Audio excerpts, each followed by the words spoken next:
The bizarre case of a mother who says she spent $2,000 on private tutoring to get her 4-year-old school ready has prompted education experts to speak out about what's expected of our kids at school. Let's bring in education expert Di Wilcox. Hi, Di. Hi, Trace. Kindy kids are expected to know how to write their names. Year ones need to know how to read to a certain standard. Is it too much too soon?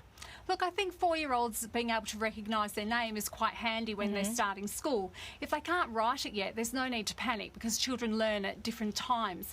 I think what's really important for parents to understand here is that play-based activities are extremely important for young children. This is the foundation of their learning, and we need to make sure they're getting plenty of play and they're not sitting in front of TV screens, in front of computer screens, and not being tutored too hard. It becomes overwhelming. Well, why has the education system ended up this way? Unfortunately, our education system is changing slowly in that we are still teaching 30 children the same things, the same way, expecting the same results. And the reality is that these are 30 individuals who have different learning styles, and we need to start catering for these different learning styles.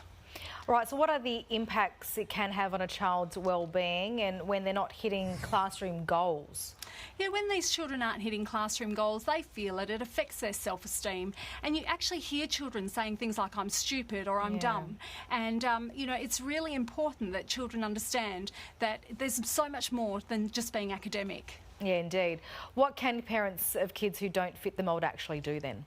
I think it's really important that parents can expose their children to a number of different activities outside of school so children can learn what their passion is, what they're good at, and that builds self-esteem. But parents also need to let children know that our practically skilled people are just as important as our academic people.